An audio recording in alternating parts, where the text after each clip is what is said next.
तो अब बात करते हैं राणा उदय सिंह की। राणा उदय सिंह का शासन चित्तौड़गढ़ पर हो गया। चित्तौड़गढ़ पर शासन हो गया 1540 से लेकर और 1568 तक इनका शासन चला।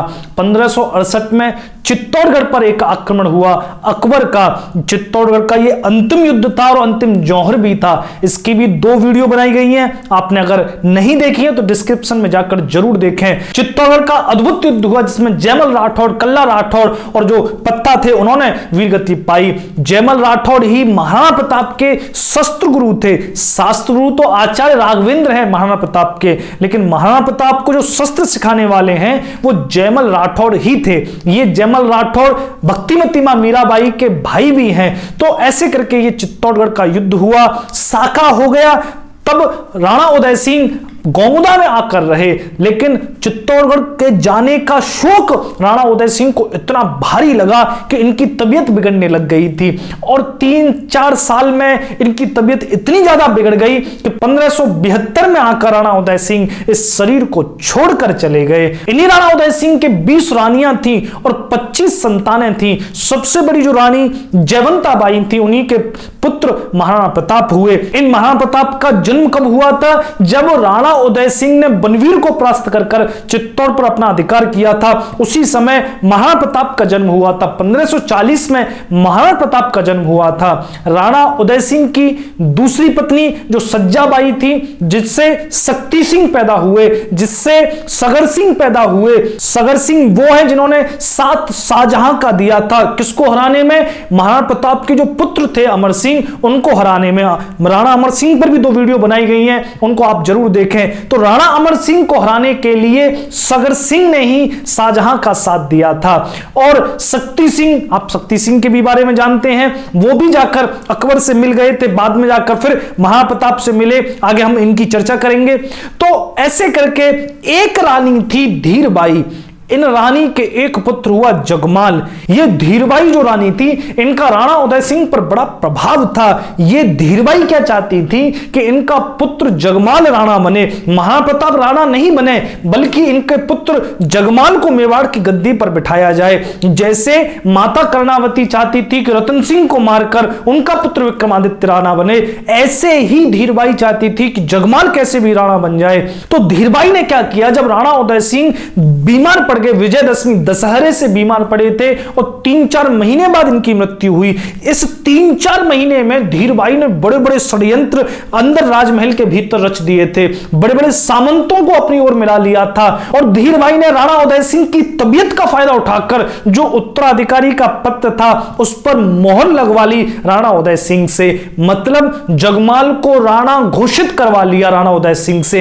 इस षड्यंत्र को रच लिया, सामंतों को अपनी ओर कर लिया। इसकी जानकारी महाराणा प्रताप को बिल्कुल थी और इस जानकारी से महाराणा प्रताप का हृदय बहुत ही व्यथित हुआ। इसलिए व्यथित नहीं हुआ कि महाराणा प्रताप खुद राणा बनना चाहते थे, बल्कि जगमाल एक अयोग्य शासक था। अगर जगमाल जैसा अयोग्य शासक मेवाड़ की गद्दी पर बैठता तो मेवाड़ 2 दिन के भीतर अकबर के चरणों में जाकर गिर पड़ता। पूरा का पूरा मेवाड़ अकबर की गुलामी में 2 दिन के भीतर आ जाता। इसलिए महाराणा प्रताप बड़े ही व्यथित थे। तब महाराणा प्रताप ने एक निर्णय भी लिया था।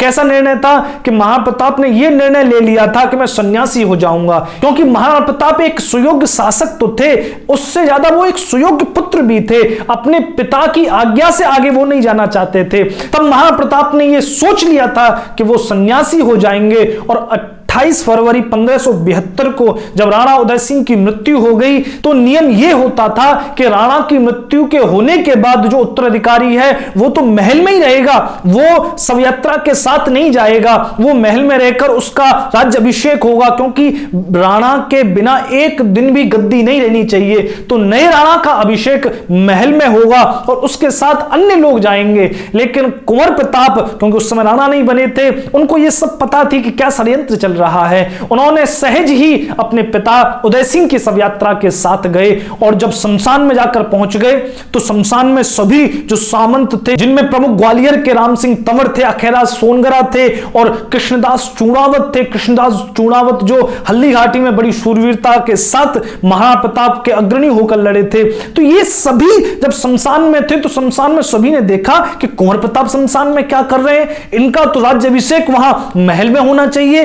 तब तब सबको संदेह हुआ। तब राम सिंह तंवर ने, जो महाराणा प्रताप के नाना थे अखेराज सोनगरा, उनको कहा कि कुंवर प्रताप इस शमशान में क्या कर रहे हैं, इनका तो राज्याभिषेक महल में होना चाहिए। तब ये बात किसी को समझ में नहीं आ रही थी। तब राम सिंह तंवर एकदम से क्रोधित हो गए और कृष्णदास चूड़ावत से बोले कि अगर आपके होते हुए कोई और राजा बन रहा है मेवाड़ का, तो इसमें सहमति आपकी जरूर होगी, क्योंकि उस समय कोई भी राणा बनता था वो बिना चूड़ावतों के समर्थन के नहीं बनता था। जब तक कि चूड़ावत समर्थन नहीं दे देंगे कोई राणा नहीं बन सकता था। और एक प्रथा और थी, जब राणा पहली बार गद्दी पर बैठने जाता था तो सबसे पहले चूड़ावतों से कहता था कि आप गद्दी पर बैठिए। जब चूड़ावत मना कर देते थे तब राणा उस गद्दी पर बैठता था। इसके पीछे एक इतिहास है, अगर आपको जानना है तो आप कमेंट करिए, आपको इसके बारे में बताएंगे। तब राम सिंह तंवर एकदम से क्रोधित हो गए। तब कृष्णदास चूड़ावत बोले, इसकी खबर तो हमको भी नहीं है कि कैसे कुंवर प्रताप इस शमशान में आए और कैसे किसी और का राज्याभिषेक इस मेवाड़ की गद्दी पर हो सकता है। तब वहीं शमशान में राणा उदय सिंह की अंत्येष्टि कर सभी सामंतों की बैठक हुई और सभी सामंतों ने एक मत से कुंवर प्रताप को ही मेवाड़ का शासक घोषित किया। लेकिन कुंवर प्रताप इससे बिल्कुल भी प्रसन्न नहीं थे, बल्कि कुंवर प्रताप तो चाहते थे कि वो जाकर संन्यास ले लें, घर में क्लेश न हो, घर में कलह न हो, कोई भी राजा बने। लेकिन सभी सामंतों ने वहां पर कुंवर प्रताप को समझाया, ऐसे सन्यासी होने से कुछ नहीं होने वाला।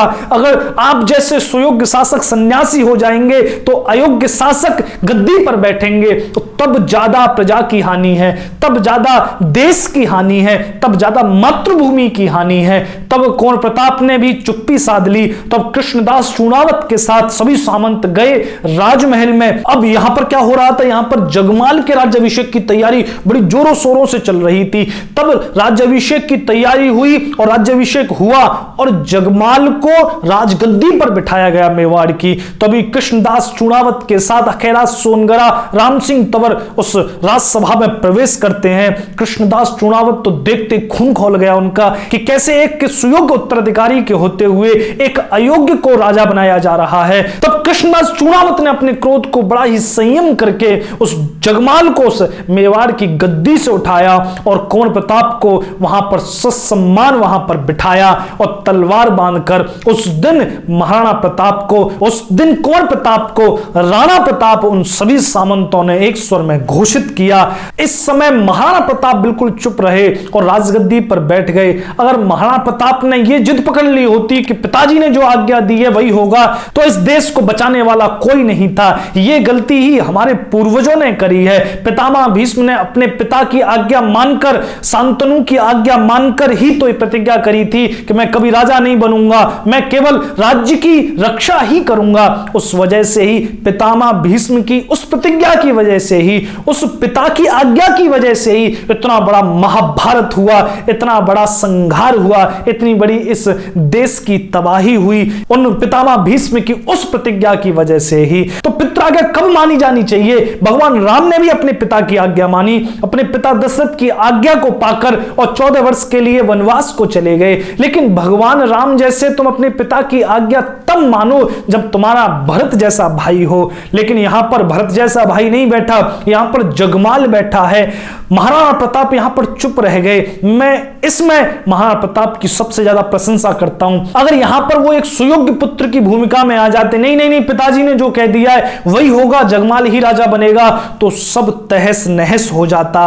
लेकिन महाराणा प्रताप ने यहां इस देश पर यह उपकार किया कि वो चुप रहे और सिंहासन पर बैठ गए। जगमाल तो एकदम चकरा गया, क्या करे क्या नहीं करे, क्योंकि जो सामंत उसके साथ थे अब वो सामंत भी किनारा कर गए, सब चुपचाप बैठे हैं गर्दन नीचे करके। जगमाल को तब महाराणा प्रताप ने अपने बगल में ही सिंहासन पर बिठाने के लिए संकेत किया, लेकिन जगमाल वहां से चुपचाप निकल गया। जगमाल को लग रहा था कि जो सामंत थे उसके साथ वो भी उसके साथ आएंगे, लेकिन कोई उसके साथ नहीं आया। मरना थोड़ी था जो उसके साथ आते। जगमाल निकल गया और 28 फरवरी 1572 को उस दिन महाराणा प्रताप मेवाड़ के शासक बने।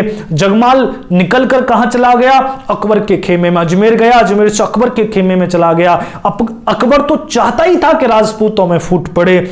जगमाल के भीतर यह सोच थी कि आज नहीं तो कल मेवाड़ अकबर के चरणों में झुकी जाएगा। कब तक यह संघर्ष करेगा? और जब मेवाड़ पर अकबर का राज्य हो जाएगा तो अकबर मुझे राणा बना देगा। लेकिन अकबर ने जगमाल को एक जागीर दे दी। कौन सी जागीर दी थी? जो जगमाल के ही ससुर की थी, मानसिंह की थी। तब जगमाल ने कुछ सैनिकों के साथ, मुगल सैनिकों के साथ मानसिंह की जागीर पर आक्रमण कर दिया। मानसिंह के पुत्र सुरुत्राण के द्वारा ही जगमाल की मृत्यु हो गई। जगमाल उसी युद्ध में मारा गया। तो अकबर की इसी चाल में फंसकर जगमाल की मृत्यु हो गई।